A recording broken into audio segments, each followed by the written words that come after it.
راديو إيرنا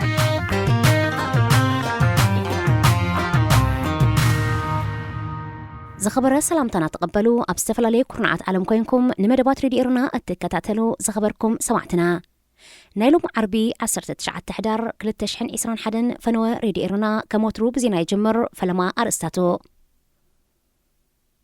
أب إرترا الجدنا بستوهل كباب تأثيرهم كابزلو من السيات كهدمو أبسفتنولو كل تتقتلهم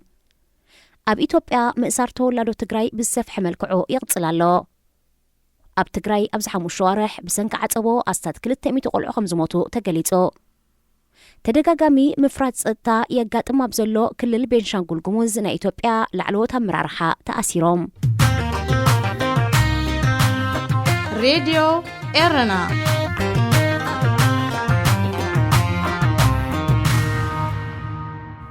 على توزينا أب إرترا كاب استفلالي كبابيتات تقفيفهم الجدنا بستوهلي كباب سوات أسيروم زنبرو من السياد كهدمو أبسفتنولو بزتتو كوسلوم تأيتي كلتا كمستقتلو من جسات راديو إيرنا حبيروم دحر مكفافهم نويح عمتات كوبليلكم تباهيلومن كالئن كستات تمسريتلوم نبينوم تفليوم الجدنا بستوهلي كبابي نحيالو وارحت أسيروم زتصنحو أستاد سلستميت من السياد بحاموس إسران حدن تكمتي كهدمو خمسفتنو اتدحروز بتحنا حبريتا قليتو اتم أسرات ببجلة خفافيلهم أبسعتات دحر قطري كباب ساعة 4 نشنتي أبزوت أوان نتنا هدما فتنا قمزة كايدو زتقصو تم نزح حبريتا زلاخو منشتات كاب أبلات حلوان ايتم أسرات بستغفت تقصي كلتك قتلون كلو بوحدو سلسة دما 5 قصلو أملكيتهم دحر استغفت اللوم تقصي زبسحو كابتم كهدمو زفتن أسرات كتحزون كلو زهادمو 5 لون اتحبريتا بتوسخي أرديو الجدن أم عرباو شنخ إرترا كباب فورتوز ركب كوينو كاب سوا 4 كيلومتر ندبوب ريحو يركب منجست إثيوبيا تولادو تجراي زخونو زيكاتات تهاجر بجملة مأسار بسفحي قدسلهم هلاو حبرات هاجرات وغيسو لعلو كوميشن سبقاو مسلات حبرات هاجرات أبزرقحو مجلتي أبزنز حلفا شوعة معلتات أو أديس أبات راي لعل حدا شحتو ولادو تجراي تأثيرهم حالتات ጸጥታ መንግስቲ ኢትዮጵያ ገዛገዛን ናአቶ ብዘካይድዎ ተፍትሽ ከምኡ ድማ በመካየን ይኹን በአጋር ንዝጓዓዙ ኣብ ጎደናታት እናዓገቱ ተወላዶ ትግራይ ንዝኾኑ ጥራይ ፈልዮም መንነትን መወቆልን ዘተኮረ ናይ ኣልማማ ምእሳር ስጉምታት ይወስዱ ምህላዎም ክቃላሕ ጸኒሕዮ እቶም ካብ አዲስ አበባን ከባቢያን ተገፊፎም ዝእሰሩ ዘለዉ ተወላዶ ትግራይ ናብ ዝተፈላለየ መዳጎኒ ማእከላት ይወሰዱ ከም ዘለዉ ዝጠቐሱ ሓያሎ ተዓዘብቲ እቲ ሃገር ናብ ዝበኣሰ ናይ ምክፍፋልን ጎንፅን መንገዲ ተምርሕ ምህላዋ ኣተሓሳሲቦም ኣብ ርእሲ እዚ ተወላዶ ትግራይ ዝኾኑ ዜጋታት ሃገር ካብ ዝኾነ ዓይነት መንግስታዊ ስራሕ ይድስክሉን ይስጎጉን ምህላዎም እዩ ዝግለጽ ዘሎ መንግስቲ ኢትዮጵያ ምስ ህወሓት ርክብ ክህልዎም ይኽእል እዩ ብዝብል ጥርጣረ ዝኣሰሮም ሰባት ከም ዘለዉ እኳ እንተዘይከሓደ ተወላዶ ትግራይ ብኣልማማ ይኣስራሎ ንዝብል ክስ ግና ነፂጉ እዚ ከምዚ ኢሉ እንከሎ ኣብ ትግራይ ብሰንኪ ዘሎ ከበባ ብጥሜትን ዓፀቦን ተጠቂዖም ካብ ዘለዉ ሚልዮናት ሰባት ሓያሎ ሰባት ከም ዝሞቱ ተገሊጹ ካብ ወርሒ ሰነ ክሳብ ጥቅምቲ ኣብ ዝነበራ 5 ወርሕ ብከቢድ ዓፀቦ ተጠቂዖም ኣብ 14 ሆስፒታላትን ማእከላት ጥዕናን ትግራይ ክእለዩ ዝጸንሑ ኣስታት 200 ዝኾኑ ትሕቲ 5 ዓመት ዝዕድሚኦም ቆልዑ ከም ዝሞቱ ንሓካይም ተኸባቢ ብምጥቃስ ማዕከናት ዜና ኣቃሊሐን ኣብ ኢትዮጵያ ቤንሻንጉል ጉሙዝ ዝርከቡ ብውሕዱ 3 ላዕለዎት ኣመራርሓ ናይቲ ክልል ከም ዝተኣስሩ ጋዜጣ ዘ ሪፖርተር ኣቃሊሓ አዛዝ ፍሉይ ሓይሊ ክልል ቤንሻንጉል ጉሙዝ ኮማንደር ኤዶሳ ገሹ ሓላፊ ርክባት ዞባ መተከል ገበየሁ ጀጎዴን ከንቲባ ከተማ ግልግል በለስ ሃብታሙ ባልዳና ካብቶም ቀንዲ ተኣሲሮም ዘለዉ ላዕለዎት ኣመራርሓ ናይቲ ክልል እዮም በተደጋጋሚ እዋን ምፍራጥ ጸጥታ ይጋጥም ኣብ ዘሎ ክልል ቤንሻንጉል ጉሙዝ ላዕለዎት ኣመራርሓ ምስቲ ኣብቲ ክልል ዝንቀሳቐስ ዕጡቕ ሓይሊ ጉሙዝ ህወሓትን ካልኦት አንጻር መንግስቲ ኢትዮጵያ ዝንቀሳቐሱ ሓይልታትን ብፍላይ ድማ ምስ ሱዳን ርክብ ክህልዎም ይኽእል እዩ ዝብል ክስ ተመስሪትሎም ክኸውን ከም ዝኽእል ጥርጣረታት ኣሎ ይኹን እምበር መንግስቲ ኢትዮጵያ ዝተኣስረሉ ምክንያት ብወግዕ ካብ ምሕባር ተቆጢቡ ይርከብ መንግስቲ ኢትዮጵያ ኣብቲ ዲጋ ተሃድሶ ዝርከበሉን ምስ ሱዳንን ደቡብ ሱዳንን ድማ ዝዳወብን ክልል ቤንሻንጉል ጉሙዝ ፍሉይ እዚ ብምምዳብ ወተሃደራዊ ስርሒታት ከካይድ ከም ዝቐነየ ይግለጽ ዝኸበርኩም ሰማዕትና ዜና ኣብ ዝተፈጺሙሎ راديو إيرنا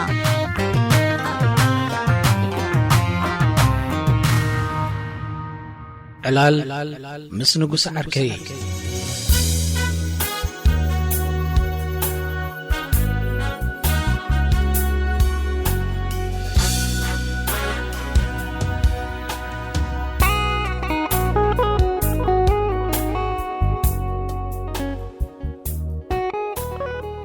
إذن إيرترانا مقبسي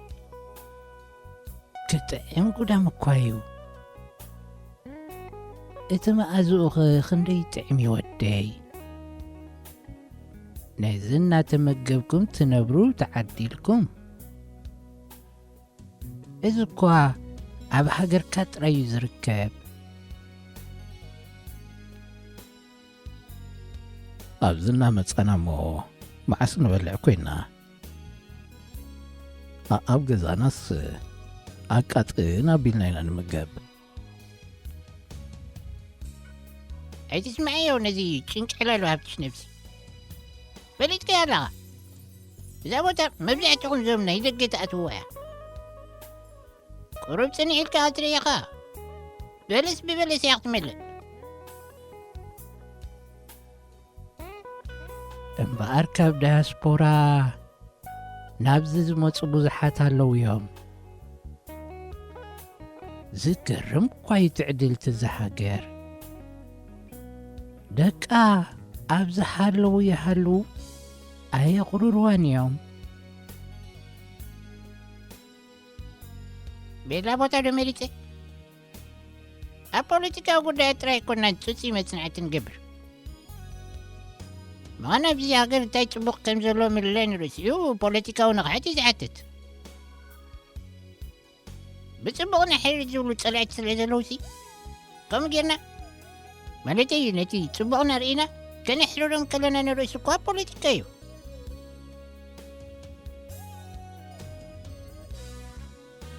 نعاتاتهم كتحرور قتولو دا نسغتكم تحرقيتلو أيمسل كامل ينحوي توم أبدت جزلو حسادات نريو من دينا أنا سزياتهمس قال إسرحدو يبولو يمني دك إنا والكو كويز قرام حانتي تبغتينا إيرتران تلقيلكا بقونو بإيز بلوكم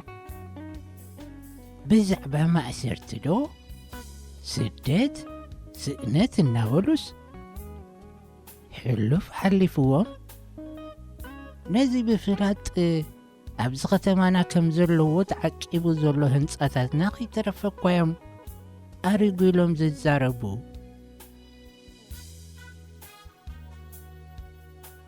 نايمي رقلا انتايت ولا لغابتش حلفوهم اليوم ودع في أريقو لهم كوري جميرا نيرم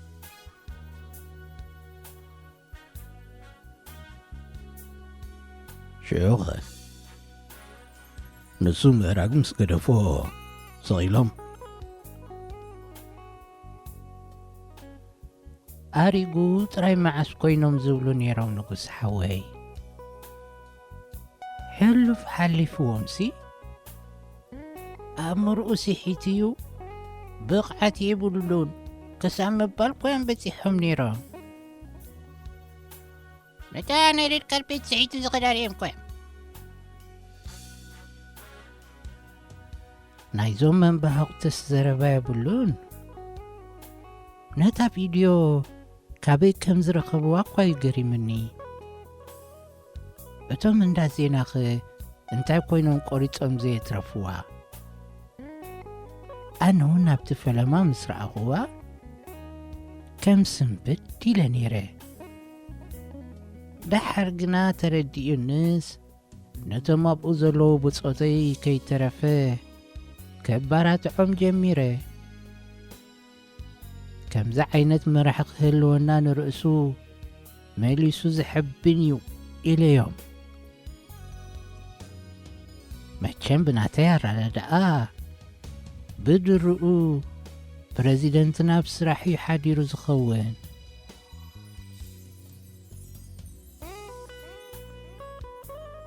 قصتي حديرو زخوان إلام زقماتو دمالو أي مثلاً المليون درو معلت سماعتات سي أي وعلنيو كالق مجلس من دايدا حيشن بر كاب بريزيدنت إسياس نلعلي نسوات زخبر على زبل امنت يبلين تذكرون تخونكم نتا معلتي سواتون بعلو كوايو أوجوا كابزانات كاسي توماب أزلو هاقراويان تجارقوا كوا نابحق تغرب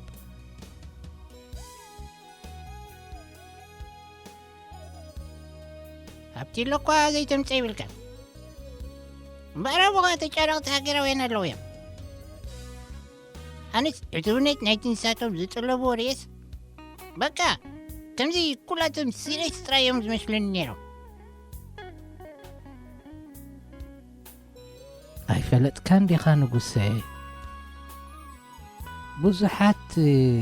دا لازفتو هاقراوين قويم زلو كي رسعكو قدا زي نقربكم نتغيح من صاف دقا صيلي إواي زي رقصا إزي سبقايي قبل علي برجواتات زلوت الإبا جانا يوصالون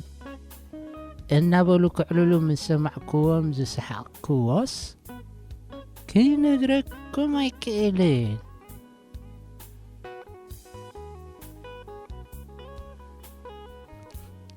عندها دعا تمشي نايا كيف بسحقت كم يجيرون كحسيبه ما قالوا እንታይ ዝሕሰብ ኣለዎም እዩ ንጎይቶም ምፅብባቕ ከም መድሕን ፍናኖም ዝርይዎ እዮም ዝመስሉ مودة في سبلا ريوني نجا بميلة تازوبات وريا لقم حدرة ነዚ ተወሊዑ ዘሎ ሕግርግር ዲኻ ከም ጅግንነት ቆፂርካ እያ ንጉሰ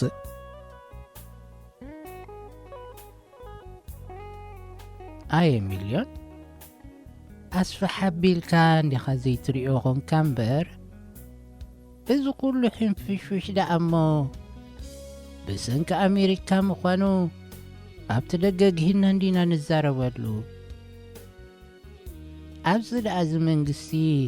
ሓላይ ህዝቡ ስለ ዝኾነ ከይትሻቐሉ ኢሉ ይነግረኩም ንኸውን እምበር ኣሜሪካውያን እኳ ኣብታ ሶማል ኤርትራን ኢትዮጵያን ርክብ ዝጀመራላ እዋን እዮም ኣውራ ከፍኣቶም ክፍሕሱ ጀሚሮም ኣፍሪቃውያን ክንሓብርን ክንሕይልን መዓስ ፈትዉ ኮይኖም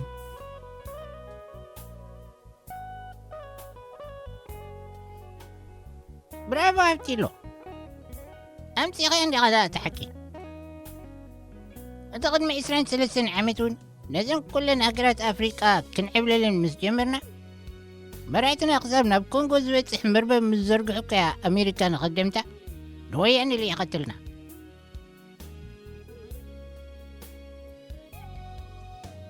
ናይዞም ኣሜሪካውያን ስራሕ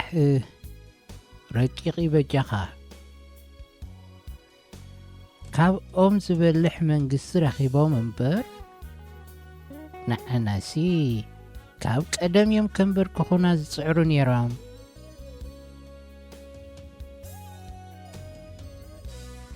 እንተ ዘንበርክኹና እንታይ ምኾንና ነርና እዋይ ሚልዮንሲ እናፈለጥካ ኸመስለኒ ትጽይቕ ኣሜሪካውያን እንተኣትዮም ሞ ሃገርና ደኣሞ ማዕድናትና ጓሕጒሖም ወሰድዎ ባሕርና ከም ዘይናትና ክንሪኦም ምስተገደድና ሓንሳ ምስ ኣተው ደኣ ዘይጠቕማ ገንዘብ ናህቡኩ እዮም ዘልመሱኻ ሽዑ ኣብ ልዕሊ ሃገርካ ኩሉ ድሌታቶም ይፍጽሙ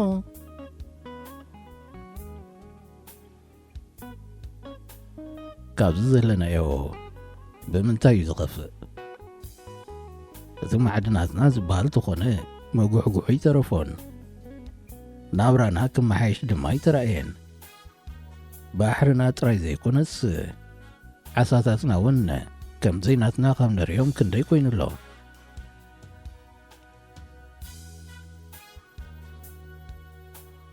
እንታይ ደኣ ፀኒሕካ ሰዓትካ ትርኢ ኣለኻ ንጉሰ ካልእ ቆፀራ ዶ ጌርካ ኢኻ ኖ ካባኻ ዝዓቢ ጋሻ ዶለኒ ሃብትሽ ሓደ ሰብ ጆይን ክገብረኩም የልና ነይሩ ሃብትሽ መፂ ሎ ምስ በልክዎ ከይትነግሮ ኣብታ ዘለኹመ መፂ ሰርፕራይዝ ክገብረ የልን ኣሎ በል ዘረባና ከይወዳእና መፂኡ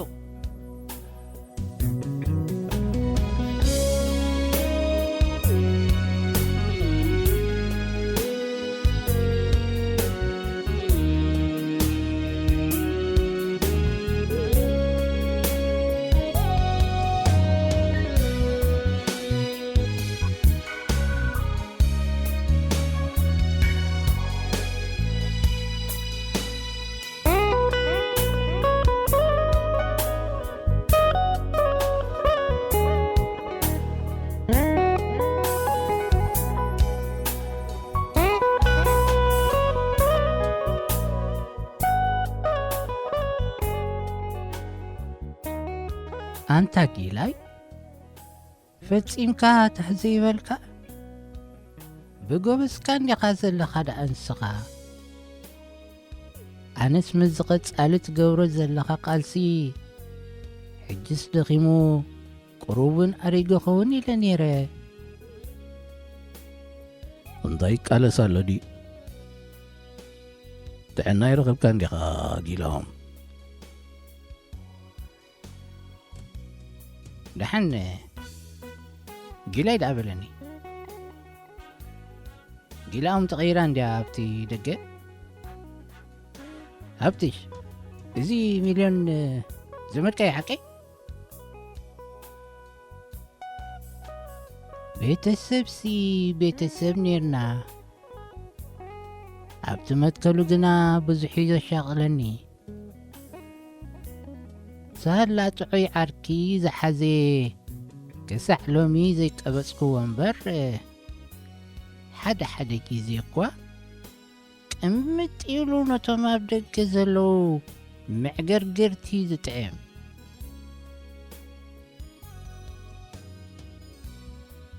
ነሳቶም ቅም ዝፅየቑልና ዘለዉ ነዚ ኣብ ውሽጢ ዘሎ ገረሰብ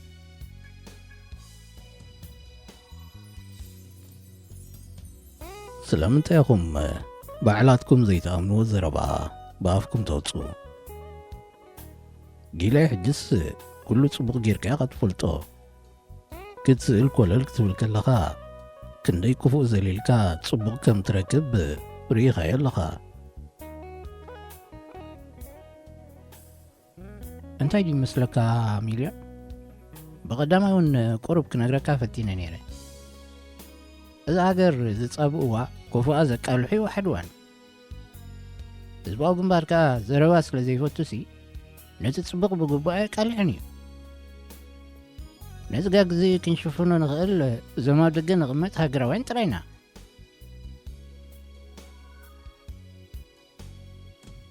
ጊላይሲ ዘይተሓስቦ የብልካን እቲ ንዓይ ክሓቶኒ ከለዉሲ ከምዛ ናትካ ገይረ ክምልሰሎም እዩ ነይሩኒ ዕርክነትና ዝፈልጡሎ ውብታ ዘለኽዋ ከተማ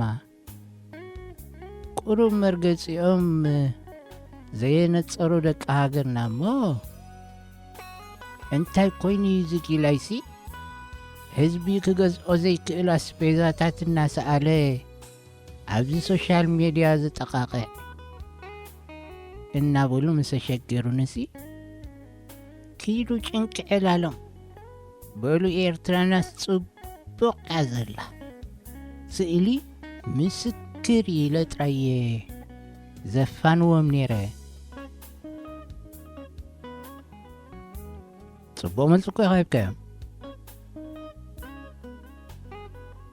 ክፍሳይት ትገብረሎም ከ ጽቡቕ ነይሩ ከማኻትኩም ጥምቀት ቆልዓ ሕፀ ውራይ ገለመለዳ ዘይመሎ ደሊኹም ተትብለን ግብረን በሊዕወን መሓፈራ ከምኡ ኹሎምሲ ይስከፍ ኸውን እዩ ንሱ እውን እኳ ናይ ቁርሱን ምስሑን ጀርዲኑን ቤተሰቡን ዘለውዎ ምቾት ናብራ ኸርኢሉ ተቓቒዑ ነይሩ እዩ። በዓል ሚልዮን ክነጃህር ኢልና ንገብሮ እዩ ዝመስለኩም? ቁሩብናትና ባክግራውንድ ዘይፈልጥ ሰብ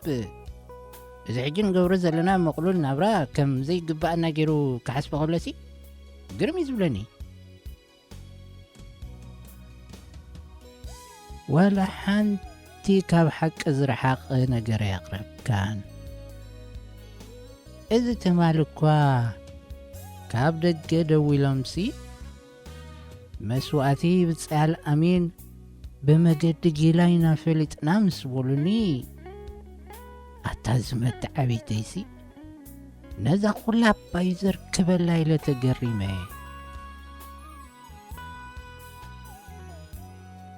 ኣብ ፒኣር ክንሕምቕ ይብልናን ሃብቲኖ ቀልጢፈ ካብ ቤት ፅሕፈት ከይደ ነተን ፅቡቓት ኣሳእለ የውፅየን። እዞም ኤርትራውያን ኢና ዝብሉ ልኡኻት ዋላ ሓንቲ ሰብኣውነት ስለ ዘይብሎምሲ ብሞቱ ማለተይ ብመስዋዕቱ ከላግፁ ከለዉ ቀልጢፍና ነቲ ብጅግንነት ተሰውኦ ህይወት ኣቃሊሕና እያ።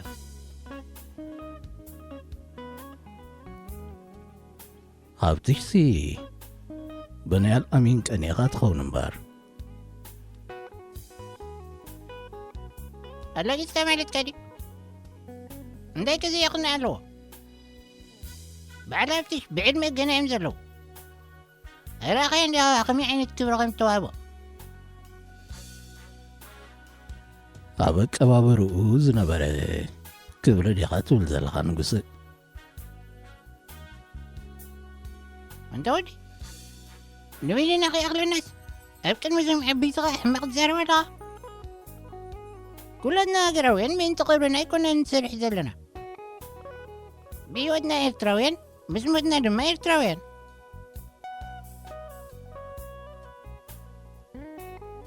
ሚልዮንሲ ከም ኣይልካኻ ዘለኻ ምናልባት ንስኻ ደኣ ኸይትኸውን ብኣይ ትቐንእ ዘለኻ እምበር ኣነስ ብመስዋዕቲ ብፆተ ኣይቀንእን እየ። ብሞት ምልጋጽከ መን ይምሂርካ? ስድራኻ ከምኡ ከም ዘይመሃሩኻ ርግፀኛ እየ። ነዞም ነውራማት ተቃወምቲ እናሰማዕኻ እኳ ከምኣቶም ኮንካ።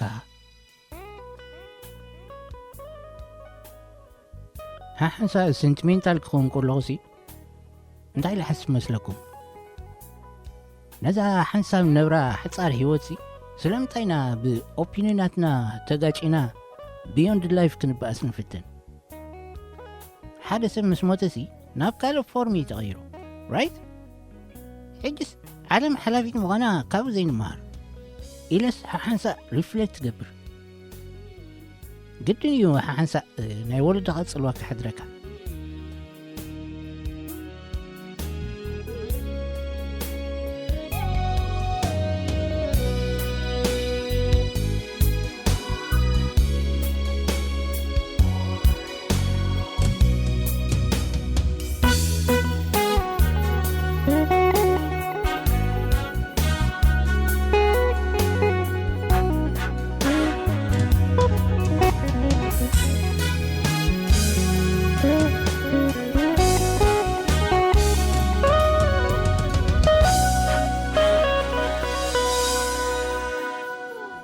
زخبركم سمعتنا نزي سعازي تداليو زنبرة حفشاوي مدبات راديو إيرنا بقانقوا تقرينيا أبستفاتي مولو